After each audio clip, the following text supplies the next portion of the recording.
Como a Lei, de Frédéric Bastiat, é um livro tão atual tendo quase 200 anos. Este é o Visão Libertária, sua fonte de informações descentralizadas e distribuídas. Frédéric Bastiat foi um economista francês que viveu entre 1801 e 1850 e defensor ferrenho do laissez-faire, e foi um dos principais economistas que influenciou Karl Menger a criar a Escola Austríaca de Economia. Pouco antes de sua morte, escreveu sua principal obra, A Lei, da qual será abordado os principais questionamentos e pensamentos éticos filosóficos que Bastiat colocou em seu livro. O primeiro ponto a ser abordado é: a vida é um dom de Deus. Bastiat, assim como John Locke, reconhece que existem direitos naturais e este o legitima através do divino, dizendo: recebemos de Deus um dom que engloba todos os demais. Este dom é a vida física, intelectual e moral. Mas a vida não se mantém por si mesma. O Criador incumbiu-nos de preservá-la, de desenvolvê-la e de aperfeiçoá-la. A vida, a liberdade e a propriedade não existem pelo simples fato de os homens terem feito leis. Ao contrário, foi pelo fato de a vida, a liberdade e a propriedade existirem antes que os homens foram levados a fazer as leis. Mas afinal, o que é a lei? Frédéric faz uma pergunta que normalmente não nos vemos fazendo. O que é a lei? Por que leis existem? Se uma lei é criada, então ela é válida só por ser uma lei? O que seria uma lei justa e uma lei injusta? Qual o limite da lei? Bastiat responde: a lei é a organização coletiva do direito individual de legítima defesa. Cada um de nós tem o direito natural, recebido de Deus, de defender sua própria pessoa, sua liberdade, sua propriedade. E o que são nossas faculdades, senão um prolongamento de nossas individualidades? E o que é a propriedade, senão uma extensão de nossas faculdades? Por essa mesma razão, a força comum não pode ser legitimamente usada para destruir a pessoa, a liberdade e a propriedade dos indivíduos ou dos grupos. Esta perversão da força estaria, tanto num caso como no outro, em contradição com nossas premissas. Quem ousaria dizer que a força nos foi dada não para defender nossos direitos, mas para destruir os direitos iguais de nossos irmãos? A visão de Bastiat sobre um governo justo e estável. Bastiat acreditava que o Estado era um mal necessário, se impuséssemos as leis certas, as leis que respeitem os direitos naturais que o próprio descreveu no capítulo anterior. Bastiat disse: se existisse uma nação constituída nessa base, parece-me que a ordem prevaleceria entre o povo, tanto nos fatos quanto nas ideias. Parece-me que tal nação teria o governo mais simples, mais fácil de aceitar, mais econômico, mais limitado, menos repressor, mais justo e mais estável que se possa imaginar, qualquer que fosse a sua forma política. O Estado só seria conhecido pelos inestimáveis benefícios da segurança. Pode-se ainda afirmar que, graças à não intervenção do Estado nos negócios privados, as necessidades e as satisfações se desenvolveriam numa ordem natural. Como o Estado atua para a completa perversão da lei? Bastiat descreve os motivos de todas as desgraças das sociedades de sua época, que tais motivos fizeram as pessoas utilizar do Estado para perverter as leis a seus anseios. Ele diz: a lei perverteu-se por influência de duas causas bem diferentes, a ambição estúpida e a falsa filantropia. Sendo assim, qual é a tendência fatal da humanidade? Sobre a ambição estúpida, Bastiat diz que a autopreservação e o autodesenvolvimento é natural no ser humano. Portanto, é comum nós vermos pessoas que querem viver e prosperar às custas dos outros. Tal ambição de um indivíduo que chega ao poder perverte a lei e cria o que ele chamou de expoliação. Expoliação é utilizar da lei, essa que deveria ser usada para garantir os direitos individuais de todo indivíduo, para beneficiar uns em detrimento de outros. Tal expoliação é sempre consequência da ambição e da falsa filantropia. É incrível como Bastiat, 2 séculos atrás, descreveu o que o mundo vive até hoje: leis expoliadoras como da previdência social, direitos trabalhistas, desarmamento e criação de instituições expoliadoras como agências de regulação,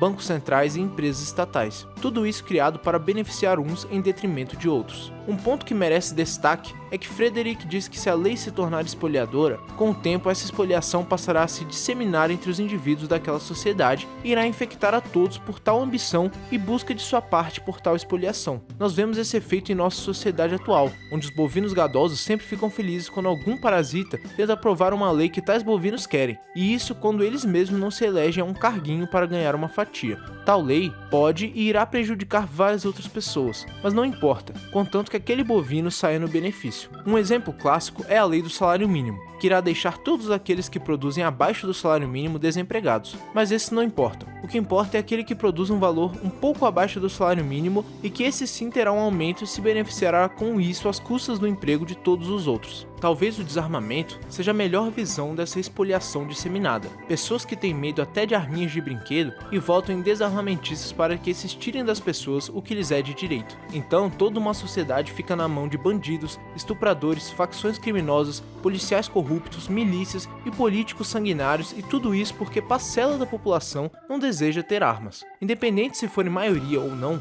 possuem direito legítimo de tirar de um indivíduo pacífico o seu direito natural de possuir armas. Mas a democracia é um deus e deve ser respeitada, não é mesmo? Bastiat mostrará 3 resultados possíveis de acordo com como serão utilizadas as leis de uma sociedade. Primeiro, poucos espoliarão muitos. A espoliação parcial é o sistema onde apenas algumas pessoas votam, e por mais que as leis ainda não sejam perfeitas, não há uma espoliação total pela limitação do voto e a redução da chance de políticos mais socialistas acabarem assumindo o poder, já que os mais gadosos não podem votar. Segundo, todos espoliarão todos. A espoliação universal é o sistema em que todos podem votar, fazendo com que os indivíduos mais gadosos sejam alvos fáceis de serem doutrinados e de virarem massa de manobra pela falsa filantropia, dando lugar a um governo cheio de socialistas. Terceiro, ninguém espoliará ninguém. A espoliação nula é o sistema em que as leis respeitam os direitos naturais, da qual Frederick disse que é o sistema do princípio da justiça, da paz, da ordem, da estabilidade, da harmonia e do bom senso. Razão para restringir o voto. Bastiat acreditava que o voto universal era um erro e que devia ser restrito, já que nem todas as pessoas têm capacidade para votar. Por mais que eu que escreva esse artigo seja libertário e quero que a democracia exploda, é totalmente compreensível o pensamento de Frederick. Se apenas aqueles que compreendessem de economia, ciência política e filosofia votassem, nenhum socialista teria chegado no poder, ou por exemplo aqui em Banânia, não teríamos passado por aberrações como Fernando Collor, Lula e Dilma. A ignorância de uma mente doutrinada pela falsa filantropia e o desejo das pessoas de terem sua fatia da espoliação os levam a votarem em políticos demagogos que vivem dizendo que darão benefícios e privilégios ao seu gado, e portanto, é sempre os piores que chegam no poder. Nunca que um político que diz que irá tirar de todo o privilégio estatal e desestatizar completamente um país, irá ser eleito enquanto a população tiver desconhecimento sobre a real natureza do Estado, a real complexidade da economia e a impossibilidade de prever a ação humana para sequer cogitar em planificá-la. O que é a liberdade? Muitas pessoas adoram relativizar o conceito de liberdade. Uns dizem que é fazer absolutamente tudo sem limite nenhum, outros dizem que é fazer o que está dentro da lei positivista e outros dizem que é fazer apenas o que alguma divindade ou entidade permite. Bastiat descreveu perfeitamente o que é a liberdade de verdade. Tal conceito deveria ser ensinado a todo e qualquer humano. Ele diz: é o conjunto de todas as liberdades, liberdade de consciência, de ensino, de associação, de imprensa, de locomoção, de trabalho, de iniciativa. Em outras palavras, o franco exercício, para todos, de todas as faculdades inofensivas. A ideia do super-homem. Nesse tema, Frederick deixa claro que até consegue aceitar a existência do Estado, mas ainda assim, ele teme a ideia de que algum político apareça como um super-homem, dizendo que irá salvar o mundo e acabe apenas legitimando a espoliação de vez. Ele diz: as pretensões dos organizadores da humanidade dão lugar a uma outra pergunta. Se as tendências naturais da humanidade são tão más que se deve privá-la da liberdade, como se explica que as tendências dos organizadores possam ser boas? Por acaso os legisladores e seus agentes não fazem parte da espécie humana? Será que se julgam feitos de um barro mais fino que o resto da humanidade? Querem ser pastores? Querem que sejamos o rebanho. Em outro capítulo da qual critica os socialistas, ele também teme o controle do Estado na mão dos socialistas, dizendo: os socialistas, como outros adeptos do monopólio, desejam fazer da lei seu próprio instrumento. E uma vez que a lei está do lado do socialismo, como esta poderá ser usada contra ele? Se a espoliação está acobertada pela lei, não pode ter contra ela os tribunais, os guardas, as prisões. Críticas aos socialistas. Por ter escrito sua obra em 1848, ano em que a França viveu mais uma revolução, e dessa vez pelos socialistas que fundaram a Segunda República Francesa, em grande parte do livro, Bastiat critica muito os socialistas, já que eram um dos poucos legisladores liberais contra a gigantesca oposição socialista. Ele critica como os socialistas querem usar a lei e criar a espoliação para beneficiar seus próprios líderes em detrimento de seus gados. Critica como os socialistas se alimentam da falsa filantropia para conseguir apoio popular. Inclusive, vale lembrar de uma certa vez, um senhor de Lamartine escreveu para Bastiat: sua doutrina é somente a metade do seu programa. Você parou na liberdade, e eu já estou na fraternidade. Então Bastiat respondeu: a segunda metade de seu programa destruirá a primeira. Não há como a fraternidade ser legalmente forçada sem que a liberdade seja legalmente destruída e, em consequência, a justiça legalmente pisada. Olhando por uma visão libertária. Para aqueles que estão conhecendo o libertarianismo agora, A Lei é um livro mais que perfeito para se introduzir à ideia. É pequeno, simples, prático, fala sobre os direitos naturais, a liberdade, a real face dos socialistas e questionamentos que todos deveriam ter com o Leviatã. Até partes em que o autor justifica através do divino: eu que vos escrevo sou ateu, mas o raciocínio de Bastiat é tão preciso que, mesmo não acreditando que o direito natural vem do divino, consigo pensar que o direito natural vem da natureza humana, mesmo usando das mesmas premissas que ele utilizou, como o aperfeiçoamento, o desenvolvimento e a preservação do ser humano, por esses estarem vivos, e a vida não ser algo que deve ser simplesmente desrespeitada. Os únicos problemas que vejo nessa obra é que Bastiat ainda via uma utilidade contraditória no Estado. Ele, em seu tempo, não enxergou que o real motivo da expoliação existir era justamente pela existência do monopólio da força, o Estado, por mais que justificasse que tal monopólio era ruim.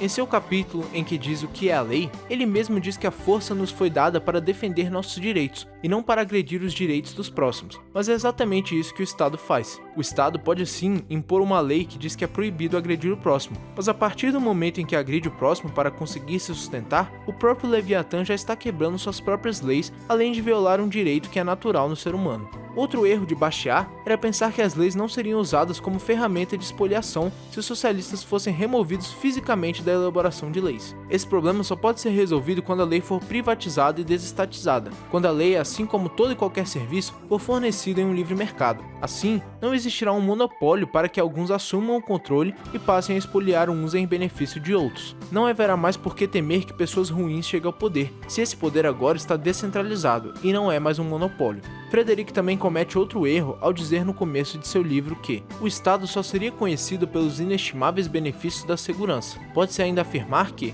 graças à não intervenção do Estado nos negócios privados, as necessidades e as satisfações se desenvolveriam numa ordem natural. O Estado possui a segurança monopolizada em suas leis, podendo impor a força quando quiser. O Estado possui as leis monopolizadas, podendo expoliar quem quiser. A ordem natural é impossível enquanto uma ordem artificial for aceita. Bastiat comete o mesmo erro que Karl Marx ao achar que uma ordem artificial é capaz de criar ou respeitar alguma ordem natural. A ordem natural é tal qual a ordem das coisas, e a ordem das coisas é tal qual a ordem natural. Vamos relembrar de Canudos, que era uma cidade fundada através da ordem natural, através da livre organização social de indivíduos pacíficos. O que aconteceu com Canudos? O Estado foi capaz de respeitar aquela ordem natural?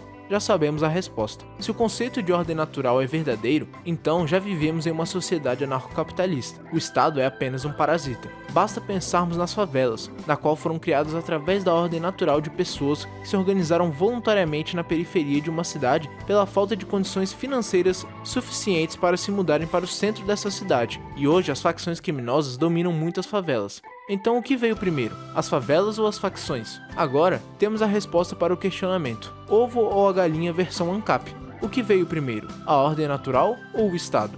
Obrigado por sua audiência. Este artigo foi sugerido e escrito por Mises Socialista, revisado por John Rothbard e narrado por Roqueiro Libertário. Se você gostou deste vídeo, clique no ícone de curtir abaixo e compartilhe o vídeo em sua rede social. Se você deseja ser notificado de outros vídeos, clique em se inscrever e depois no ícone de campainha. Até a próxima!